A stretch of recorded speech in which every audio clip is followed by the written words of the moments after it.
Look, I know this is going to be talked about a lot, and I could probably cut and paste this a few times between now and the end of August. I hate to be the buzzkill to the most talked about game of, 10 years, 20 years, maybe longer. But Ohio State and Texas don't need this game. Now, need is the operative word. They don't need it.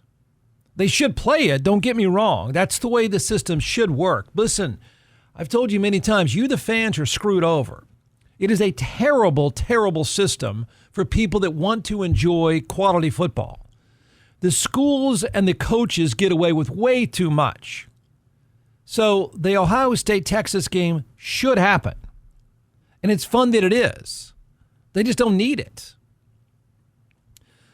Okay, both are going to be fine. Here's the buzzkill. And if you want to put way too much pressure on this game, and I think people are going to want to do that, then I'm sorry to tell you this, but both are going to be just fine with a loss.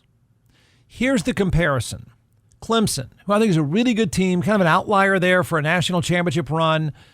They played Texas off their feet in Austin. They've got one of the two best quarterbacks in the sport next year. There's a lot to like there. But here's the deal. Clemson opens with LSU. Clemson needs a win.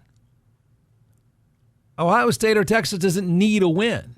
Clemson does, and they need a win in a season opener, in a big season opener, because the ACC is going to only get two teams in the tournament. Texas and Ohio State don't have to worry about that tournament at all. So what is the game? So what does the game really mean? The game being sold as the biggest opener ever, according to Fox, and it might be. What does the game mean? Well, it's interesting for sure. There's a lot to talk about for sure. I think a lot changes over time from what you see on that Saturday morning. It has incredible star power. It has the biggest star in the sport.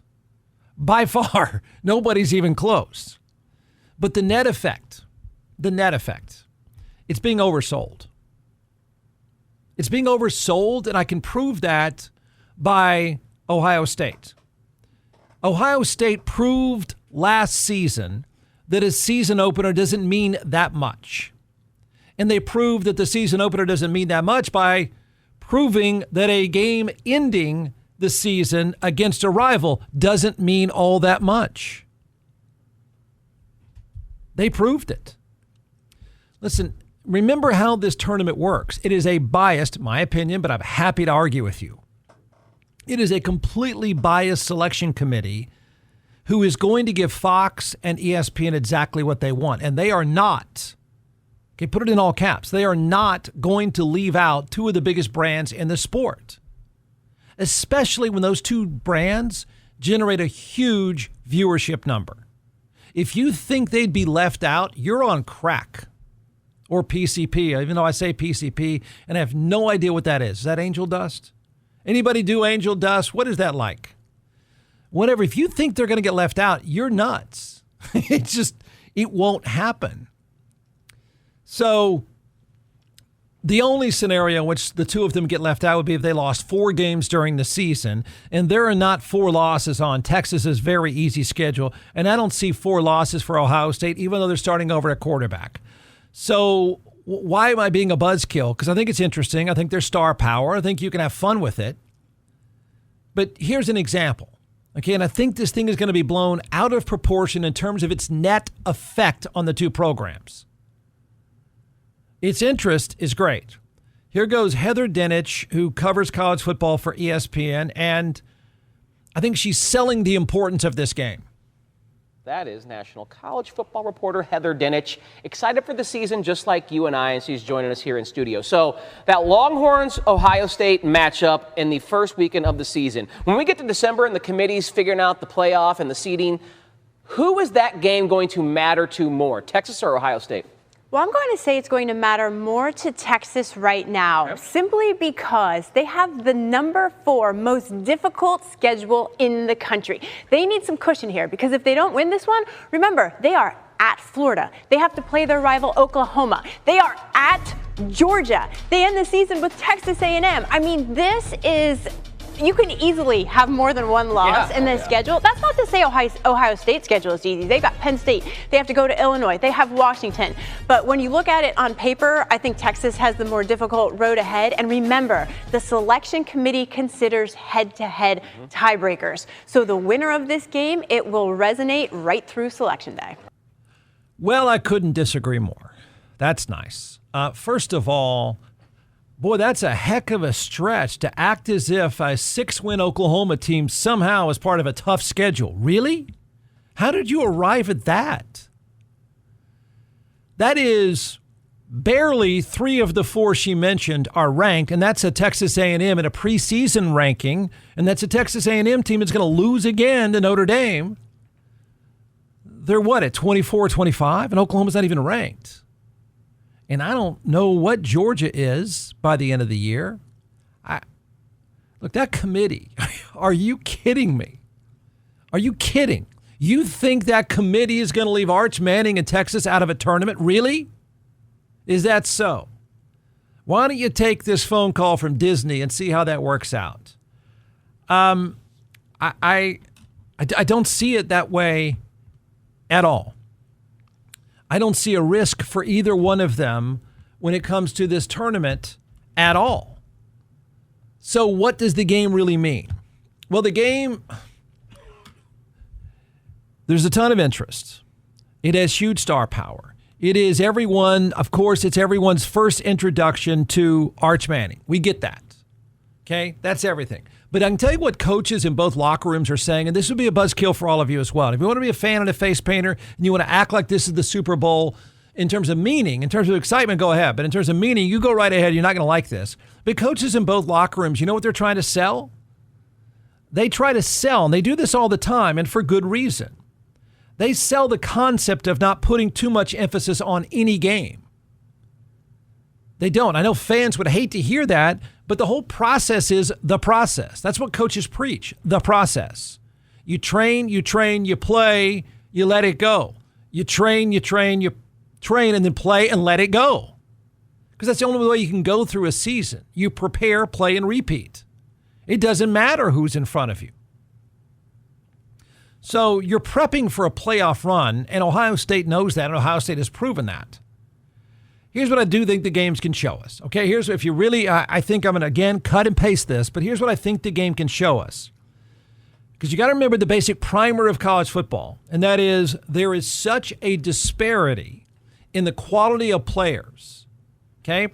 The only way you ever know, I know you've heard me say this, if not, write it down and just remember it. If you're trying to judge a team, because the only way you can judge a team and players is against quality competition.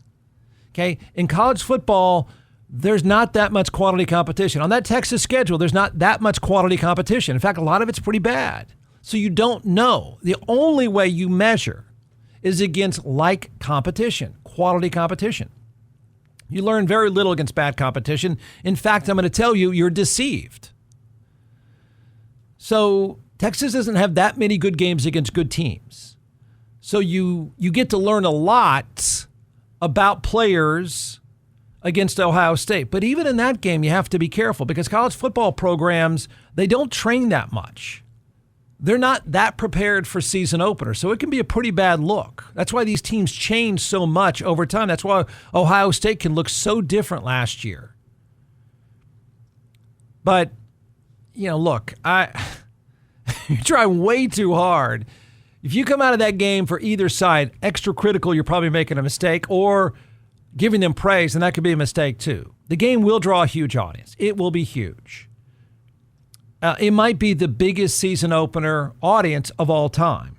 And it will be one of the biggest openers of all time for 3 reasons, and I'm not sure exactly which order, but number 3 might be number 1. And that is, it's Ohio State, it's Texas, it's Arch Manning.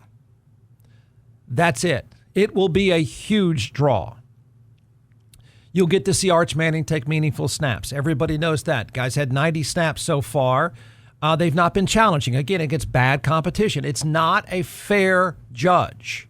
The only way you ever know at the highest level of football is when they're playing other teams that are our similar caliber. Okay?